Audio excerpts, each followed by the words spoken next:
आप सुन रहे हैं रेडियो टशन, जो छू ले आपका मन। भारत को जीतने के लिए चाहिए केवल 4 रन। अगली गेंद उठाकर ऊंचा लंबा स्ट्रोक, ये दर्शक दीर्घाओं में जाकर गिरेगा। जोरदार जवाब, महेंद्र सिंह धोनी का छक्का और भारत विश्व विजेता। नमस्कार, आदाब, मैं हूं अमन और आप हैं आपके अपने YouTube channel on radio Tashan, where you can learn along with fun. Programme चल रहा है खेल की बात रेडियो टशन के साथ। तो चलिए जान लेते हैं आज के मैच की कहानी अपने साथी राम किशन की जुबानी। बताइए जनाब, भारत ने टॉस जीतकर पहले बल्लेबाजी करने का फैसला किया, कहां तक सहमत हैं इससे आप? जी हाँ, ये फैसला बिल्कुल सही था कि आप जब नए लड़कों को मौका दे रहे हैं तो आप पहले बोर्ड पे रन्स लगाइए और उसके बाद अपने नए बॉलर्स को मौका दें। जैसे कुलदीप यादव, इनका मोराल काफ़ी डाउन था। जब नए लड़कों को आपने खिलाया है और नए बॉलर्स, स्पेशली कुलदीप यादव, वो रिदम तभी आ सकती है जब बोर्ड पे रन हो। तो कहीं ना कहीं बहुत अच्छा भारतीय थिंक टैंक का डिसीजन कि टॉस जीता और बिना हेजिटेशन के जो है बल्लेबाजी को प्रेफर किया। हाँ, मेरी भी ये राय थी कि अगर आप टॉस जीत रहे हैं और वो भी तब जब आप 4 परिवर्तन के साथ आ रहे हैं, तो मुझे लगता है कि बैटिंग करना एक अच्छी चॉइस थी। And what India have done. Okay, coming back to the next point, that is कि भारत ने मैच जीत लिया, तो सबको पता है, इसलिए मैं उस पर बात नहीं कर रहा हूँ कि जीत लिया, सीरीज भी जीत ली और एक जिसको हम क्लीन स्वीप या व्हाइट वॉश जो भी कह लें, हालांकि दीपावली पे होता ज़्यादा अच्छा लगता व्हाइट वॉश, अब क्योंकि भारत ने किया है तो अच्छा ही लगेगा, है ना। तो सीरीज भी जीत गई, अच्छा इनिंग कंपोज करके खेला गया भारत के कुछ बैट्समैनों द्वारा, उस पर हम आएंगे अभी। लेकिन हम इंडिया के बारे में बोलें या चर्चा करें उससे पहले वेस्ट इंडीज पर जरा एक नजर डालते हैं। आखिर गलत क्या हुआ उनके साथ? 3 के तीनों मैचेस में कहीं ऐसा आपको लगा कि कोई एज रहा हो उनके पास किसी मैच को जीतने का? जी हाँ, बिल्कुल एज था और वहां तक था। मुझे लगा सबसे बड़ी प्रॉब्लम वेस्ट इंडीज के साथ यदि हम इंडिया से कंपेयर करें तो वेस्ट इंडीज इंडिया में फर्क रहा 1, 2, 3, न हमारे चले ना उनके चले, यहां तक तो सिमिलरिटी थी। 4, 5, 6 में कहीं ना कहीं फर्क रहा कि हमारा मिडिल ऑर्डर उतने अच्छे से क्लिक कर पाया, उनका मिडिल ऑर्डर क्लिक नहीं कर पाया, या हमारे मिडिल ऑर्डर को एक बंदे ने उस मिडिल ऑर्डर को चलायमान रखा। वहीं वेस्ट इंडीज को भी इसकी तलाश थी जो नहीं हो पाया। और तीसरे पॉइंट पे आऊंगा, हमारे बैटिंग लाइनअप को फिनिश किया आखिर तक।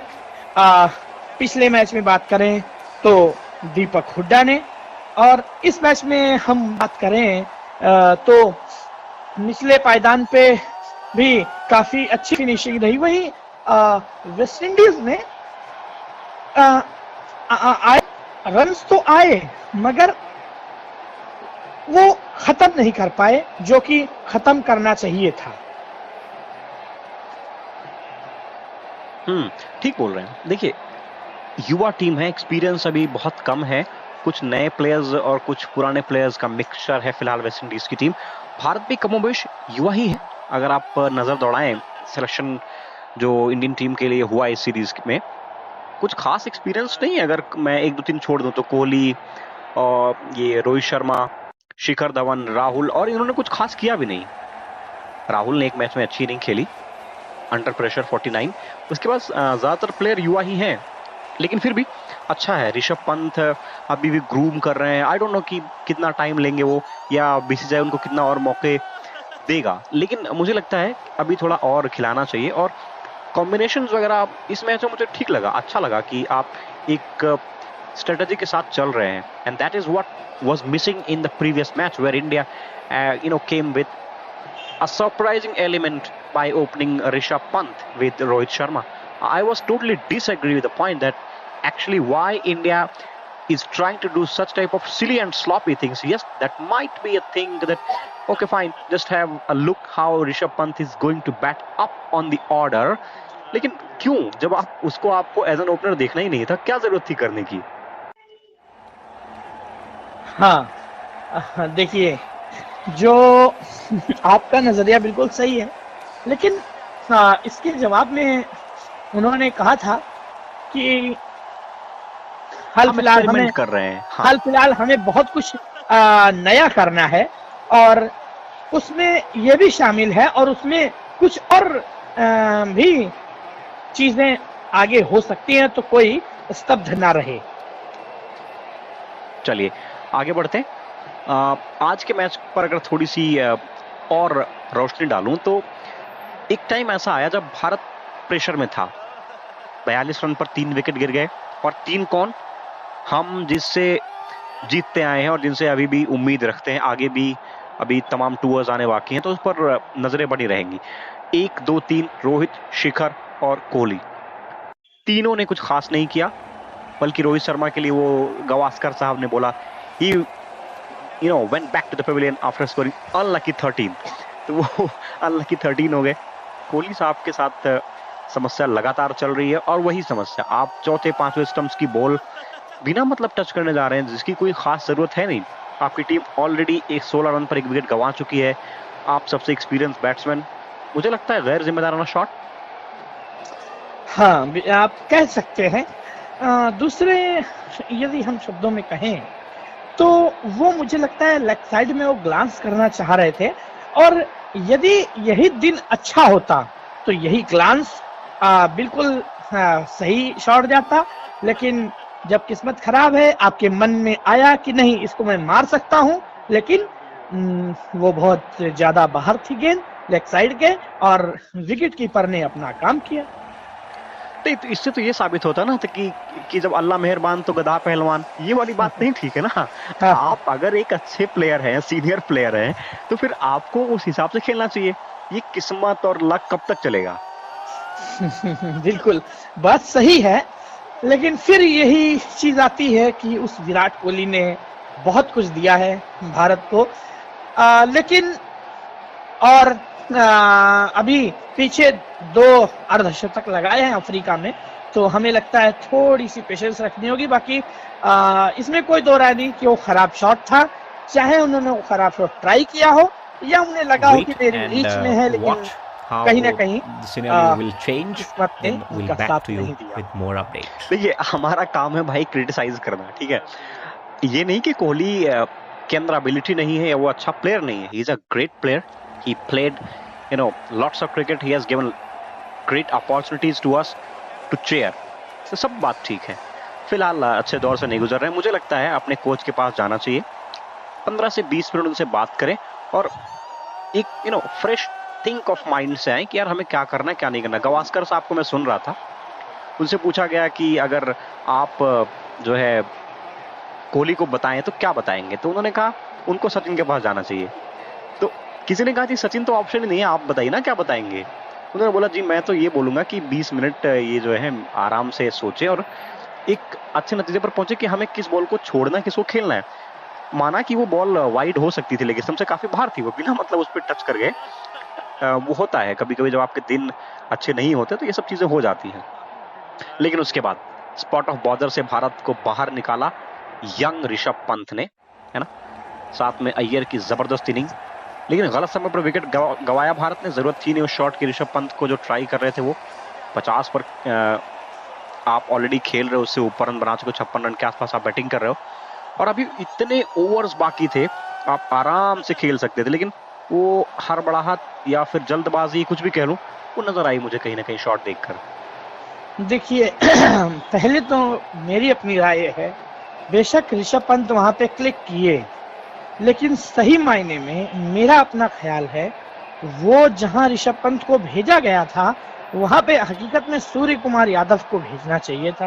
ये मेरा अपना विचार है उसमें, क्योंकि उससे ये हुआ निचले क्रम में ऋषभ पंत के पास तो वो फायर पावर है, लेकिन मुझे लगता है उसका नुकसान सूर्य कुमार को भुगतना पड़ा, और ऋषभ पंत लगातार टीम में बने हुए हैं।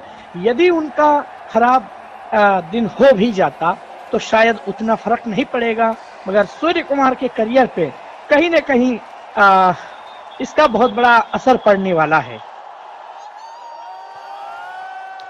हाँ, ठीक बोल रहे हैं आप। मैं इस बात से इत्तेफाक रखता हूं कि ऋषभ पंत की जहां जगह आपने चुन रखी है, आपको उन्हें वहीं खिलाना चाहिए, बगैर किसी परिवर्तन के, बगैर किसी छेड़छाड़ के।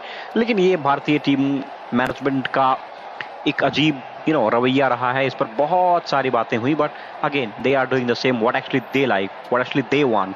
दे don't even bother to think about the public sentiment and the future of the team. Maybe उनके दिमाग में कुछ और चल रहा, आई डोंट नो। लेकिन मेरी अपनी राय है कि आप ज्यादा छिड़खानी तब करें जब कुछ ऐसा हो रहा हो जो आपकी समझ से परे हो। अभी तो ठीक चल रहा था, आप सीरीज ऑलरेडी जीत गए हो 2-0 से, आखिरी मैच था सीरीज का, आपने ट्राई के लिए 4 परिवर्तन भी कर लिए, ठीक किया, लेकिन उसके बाद ये सब ठीक नहीं था। खैर, आगे बढ़ेंगे, थोड़ी सी वेस्टइंडीज की बॉलिंग लाइनअप के बारे में भी बात करेंगे। हमने अय्यर की बात कर ली, सूर्य कुमार साहब की बात कर ली, 6 रन बनाए, उन्होंने कुछ खास किया नहीं। चहर और सुंदर के बीच एक अच्छी पार्टनरशिप हुई, अदरवाइज भारत की नैया डगमगा रही थी। 187 के आसपास 6 विकेट गिरने के बाद आप बहुत ज़्यादा उम्मीद करते नहीं हो, क्योंकि भारत हमेशा से टेल एंडर्स के ऊपर निर्भर नहीं रहा है, और अगर कभी निर्भर होने की ज़रूरत आई भी है तो वो उसमें असफल रहा है। आपको याद होगा, आशीष नेहरा से लेकर सबके ज़माने हमने और आपने जिया है उसको। जब भारत को 3-4 रन भी चाहिए होते थे तो आप आशीष नेहरा जैसे प्लेयर्स या फिर जहीर खान जैसे प्लेयर्स उस समय जो होते थे, उनसे ये उम्मीद कर लें कि जिता देंगे तो बड़ा मुश्किल होता था। कई बार हालांकि उन्होंने किया भी है, लेकिन अक्सर वो चूक जाते थे। खैर, तो एक अच्छी पार्टनरशिप वहां भी हुई। सुंदर ने ठीक रन बनाए, 33 ऑड रन्स, और 38 रन दीपक चहर के 38 बॉलों पे क्रूशल रन्स थे। वो मुझे लगता है turning point of the match या निर्णायक पार्टनरशिप कह लें। उसके बाद बॉलिंग की बात अगर वेस्टइंडीज की करूं तो Holder, pick of the bowler, 4 wicket, अच्छे विकेट्स लिए उन्होंने। लेकिन उससे पहले अल्जारी जोसेफ ने जो सेटअप किया ना, 1 ओवर में कोहली और रोहित शर्मा को वापस भेजकर, that was the huge turning point as far as the West Indies is concerned, but they were not able to capitalize on the moment which have been given to them by their bowlers. ये कई बार हुआ पिछले match में, अगर आप देखेंगे ना, Bharat 3 wicket जल्दी जल्दी गिरा, गंवा चुका था आपने, तो उन्होंने कैपिटलाइज नहीं किया। मैं आपको बोलने कम दे रहा हूँ ठीक है, बोल सकते हैं आप मेरे सवाल के बाद। तो कैपिटलाइज नहीं किया उन्होंने। इस पर मेरी अपनी जो पर्सनल ओपिनियन है वो ये कि देखिए, आपके पास एक थिंक टैंक ऐसा होना जो आपको ये बता दे कि भाई 3 विकेट गिर गया, अब आपको करना क्या है। आप गेम अपने हाथ से स्लिप नहीं करा सकते ना। भारत ने भी कुछ गलतियां की हैं जो हमेशा से करता आया है। वो आप अगर गौर करेंगे तो 7वां, 8वां, 9वां, 10वां विकेट लेने में ना उन्हें कई ओवर लग जाते हैं। ये भारत की कमजोरी रही है, पता नहीं आगे खत्म होगी कि नहीं। चलिए बताइए। देखिए मेरा अपना विचार है कि कहाँ गलती हुई वेस्ट इंडीज से। मुझे लगता है जब भारत बैटिंग कर रहा था, 3 विकेट हो गए थे, एक आध ऐसे चांस आए थे जहां शायद यदि थ्रो को देखभाल के किया जाता तो ऋषभ पंत फंस सकते थे। लेकिन वो चाहे कह लीजिए कि किस्मत नहीं साथ दी, चाहे कह लीजिए वो कहीं ना कहीं गफलत हो गई, लेकिन ऐसे कुछ हाफ चांस को भी कन्वर्ट करने का प्रयास करना चाहिए था। और आज फील्डिंग कम से कम मुझे ऐसा लगा कि दोनों टीमों की ही फील्डिंग कुछ कमजोर नजर आई।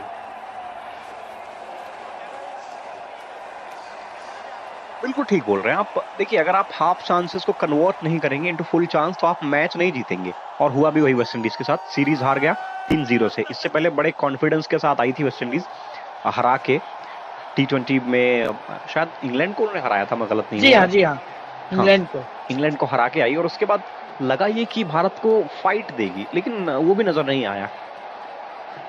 तो अभी युवा टीम है, एक्सपीरियंस होगा, चीजें आगे बढ़ेंगी, हमें कुछ और देखने सुनने को मिलेगा। लेकिन भारत के लिए ये अच्छी सीरीज रही कमोबेश।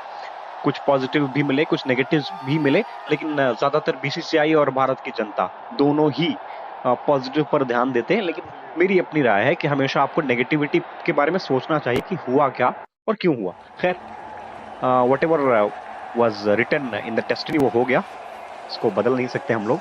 सीरीज भारत 3-0 से जीत गया है। अगले जो मैचेस हैं वो 16, 18 और 20 इसी महीने होने हैं, उन पर भी बात करेंगे जैसे जैसे दिन आएंगे। अभी वेस्ट इंडीज की बैटिंग के बारे में थोड़ी सी चर्चा करूं, अगर कुछ खास नहीं, आपको ऊपर से रन नहीं मिलते हैं जिनसे आप एक्सपेक्ट करते हो। निकोलस पूरन हो गए, ब्रेवो हो गए, ये होल्डर हो गए, और जूनियर तो अच्छा किया उन्होंने, पहली बार मौका मिला है उन्हें इस सीरीज में, अच्छा किया उन्होंने। फेविन एलन हो गए आपके ऑलराउंडर, तो किसी से कुछ खास मिला नहीं उन्हें, इसलिए 169 मुझे लगता है सही अगर हूं तो मैं के आसपास वो रन पर ऑल आउट हो गए। जी हाँ। तो मिला जुला कर कहानी इतनी ही है कि भारत ने सीरीज जीत ली है 3-0 से। इससे रैंकिंग में थोड़ा सा फर्क जरूर पड़ेगा, अभी देखते हैं T20 में क्या होगा। मुझे लगता है इस शो को वाइंड अप करने की इजाजत लेनी चाहिए हमें आपसे। जी हाँ जी हाँ। तो ये बताते हुए कि जैसे ही कुछ घटित होगा खेल जगत में हम फिर हाजिर होंगे, तब तक के लिए आप स्टे ट्यून रह सकते हैं अपने फेवरेट चैनल पे। काफी रिस्पॉन्सेज भी मिल रहे हैं, तो उम्मीद करते हैं आगे और भी मिलेंगे। Till then have fun and stay tune to one of your favourite YouTube channel. ठीक है, बात करके बहुत अच्छा लगा आपसे, राय भी अच्छी है आपकी, एक्सपर्ट बनने की कैटेगरी में आप धीरे धीरे शामिल हो रहे हैं, है ना? देखिए, एक्सपर्ट हर इंसान होता है, जो क्रिकेट देखता है या खेलता है या कोई भी खेल सुनता है वो एक्सपर्ट होता ही होता है, तो उसमें बनने की जरूरत नहीं है। ये तो एक छोटा सा मजाक था। बहरहाल आज के लिए इतना ही, मिलेंगे कल या कभी और किसी और घटना के साथ, तब तक के लिए बहुत बहुत शुक्रिया।